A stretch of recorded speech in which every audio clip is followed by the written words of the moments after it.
Welcome back to my YouTube channel. Type 1 and type 2 को हम previous videos में cover कर चुके हैं। आज हम टाइप 3 को कवर करेंगे। तो देखिए यहाँ पर क्वेश्चन है, विच term of the AP 8, 14, 20, 26 will be 72 more than it's 41st term. तो ध्यान रखिए, जो टेंसेस में हम इज आर एम या वॉज वर या विल बी शैल बी जो भी कंटिन्यूएशन फॉर्म्स को यूज़ करते हैं यहाँ पर, वो क्या करती हैं, as a equals to use में आती हैं। इसने बोला which term of the AP, तो हमारे पास में गिवन AP कितना है, गिवन AP है 8, 14, 20, 26 and so on. nth term क्या है, वी डोंट नो। अब इसके अंदर A क्या बनेगा, यहाँ A रहेगा 8, D कितना रहेगा 14 माइनस 8, कितना हो गया 6। nth टर्म, विच टर्म पूछा है ना, तो A N क्या करना है, हमें फाइंड करना है। ठीक है, अब हम क्या लिखेंगे, अकॉर्डिंग टू क्वेश्चन। क्या लिखेंगे, अकॉर्डिंग टू क्वेश्चन। अब क्वेश्चन में क्या बोल रहा है कि विच टर्म मतलब ए एन, विच टर्म मतलब A N, which term will be की जगह क्या आ गया, इक्वल्स टू 72 मोर, 72 का 72 मोर के लिए हम प्लस यूज़ करते हैं, और कौन सी टर्म के लिए, टर्म नंबर 41 के लिए। तो ये क्या बन गई, हमारी एक इक्वेशन बन गई, विच term will B 72 more than 41st term. तो 41st और टर्म को हम ए से डिनोट करते हैं, तो कौन से नंबर वाली, 41 वाली, तो 41 ए 41 क्या हो गया, इसकी 41st टर्म बन गई। अब आप nth टर्म का फॉर्मूला लगाएंगे। nth टर्म का फॉर्मूला क्या होता है, a plus n minus 1 into d. अब यहाँ पर कितना आ जाएगा, 72 प्लस, अब सेम फॉर्मूला यदि मैं यहाँ पर n 41 के लिए कंसिडर करूँगी, तो यहाँ पर क्या रहेगा, a का a रहेगा, n की जगह कितना आ जाएगा 41 माइनस 1, और d क्या आ जाएगा एज इट इज़। अब क्या है, ये a यहाँ से ट्रांसफर होकर यहाँ आएगा तो माइनस में कन्वर्ट होगा, तो प्लस माइनस कट जाएगा, इससे बेटर है a और a को यहीं कट कर दो। अब मेरे पास यहाँ पर क्या बचा, n माइनस 1d, और यहाँ पर कितना आ गया 72 प्लस 40d। यदि यहाँ पर 72 प्लस में प्रेजेंट नहीं होता तो d से d भी क्या हो जाता, कैंसिल आउट हो जाता, बट अभी हम d को कैंसिल आउट नहीं कर सकते। अब क्या होगा, यहाँ पर जो n है, n हमें मालूम नहीं है, तो यहाँ पर क्या रहेगा, n का n रहेगा, 1 का 1, d आपके पास में कितना प्रेजेंट है 6, यहाँ कितना है 72 प्लस d की वैल्यू कितनी है 6, तो कितना हो गया 40 इंटू 6। अब ये हो गया n minus 1 into 6 equals to 72 plus 240।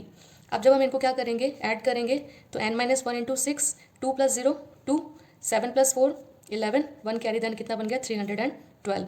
6 यहाँ पर क्या है, मल्टीप्लाई में है, अभी राइट साइड में जाएगा तो क्या हो जाएगा, ये डिवाइड में कन्वर्ट होगा, डिवाइड में कन्वर्ट होगा तो ये बनेगा n minus 1 equals to 312 upon 6, ये कट होगा 52 टाइम्स, और जब n वहाँ जाएगा तो कितना बन जाएगा 52 प्लस 1, तो n कितना हो गया आपका 53।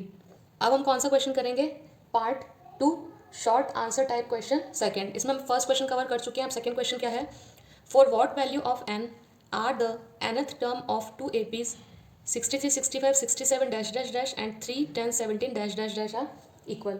मतलब इन दोनों के लिए हमें क्या करना है, n को फाइंड करना है, उस वैल्यू पर इन दोनों की nth टर्म क्या हो जाएगी, इक्वल हो जाएगी। हम यहाँ सॉल्यूशन में क्या लिखेंगे, इसका सॉल्यूशन रहेगा गिवन AP है 63, 65, 67 डैश डैश डैश, ये है आपका केस फर्स्ट, और यहाँ लिख दीजिए आप केस सेकंड।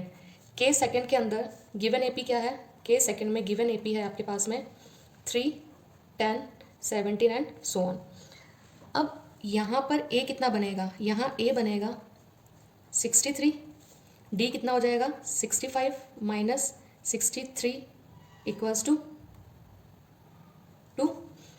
अब यहाँ पर n क्या करना है, आपको फाइंड करना है, n क्या करना है, फाइंड करना है। अब आप क्या लिखेंगे, since a n equals to a plus n minus 1 into d.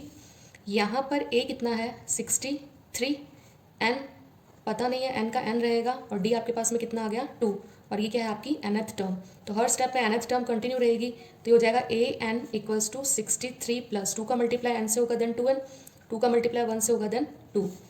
अब हम क्या करेंगे, लाइक टर्म्स को एक साथ में लिख लेंगे, देन 2n ले लिया हमने, लाइक टर्म में 63 एंड 2 है, तो यह है प्लस का 63 एंड माइनस का 2। 2n का लाइक टर्म प्रेजेंट नहीं है, तो 2n तो क्या आ जाएगा, एज इट इज आ जाएगा, और ये लाइक टर्म्स जब कैलकुलेट होंगी तो एक पॉजिटिव है एक नेगेटिव है, देन सब्ट्रैक्शन टेक्स प्लेस, 63 में से 2 लेस होगा, देन कितना आ जाएगा 61।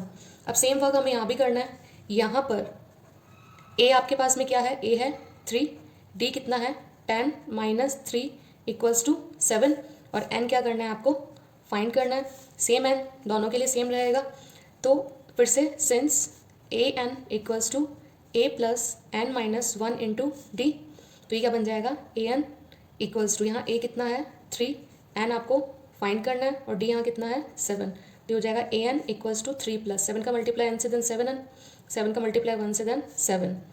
अब क्या होगा ए एन का, ए एन अब 7 एन एज इट इज़, और ये दोनों लाइक टर्म्स है, इसको मैंने क्या कर दिया साथ में लिख दिया, 1 is positive 1 is negative, subtraction takes place, then a n equals to 7 n plus minus minus, then कितना आ जाएगा माइनस का 4। अब इसने क्या बोला था आपको, एन की for what value of n, n की कौन सी वैल्यू पर ये दोनों आपस में क्या हो जाएंगे, इक्वल हो जाएंगे। तो अब हम यहाँ पर लिख लेते हैं क्या लिखेंगे, अकॉर्डिंग टू क्वेश्चन। अब हमें एन की वैल्यू फाइंड करनी है, तो एन की वैल्यू पर nth टर्म आपस में क्या शो करनी थी हमें, इक्वल, तो जो मेरा इस इक्वेशन में आया उसको मैंने लेफ्ट में लिख दिया, और इस इक्वेशन में जो आया उसको मैंने राइट में लिख दिया। 2n का लाइक टर्म 7n है, 7n ट्रांसफर होकर कहाँ जाएगा, लेफ्ट में, तो ये बन जाएगा 2n माइनस 7n, और इक्वल में क्या आएगा -4, तो है 61 ट्रांसफर वहाँ होकर जाएगा, तो कितना बन जाएगा माइनस का 61। अब देखिए 1 is positive 1 is negative, subtraction takes place, then कितना हो जाएगा माइनस का 5n, और ये कितना है दोनों ही नेगेटिव है, तो एडिशन टेक्स प्लेस, तो कितना हो जाएगा माइनस का 65 इक्वल्स टू कितना आ जाएगा, चलो इसको ऐसे लिख लो, -65 अपॉन माइनस का 5, माइनस टू माइनस कट, और ये कितना हो गया 13 टाइम कट हुआ, यानी जब n 13 होगा तो इन दोनों की nth टर्म क्या हो जाएंगी, आपस में इक्वल हो जाएंगी। जब n 13 होगा तो इनकी nth टर्म्स क्या हो जाएंगी, इक्वल हो जाएंगी। इस तरह से आपका n कितना आ गया 13, जो कि आपको फाइंड करना था। आई होप टाइप 3 के ऑल क्वेश्चंस आपको अच्छे से समझ में आ गए होंगे।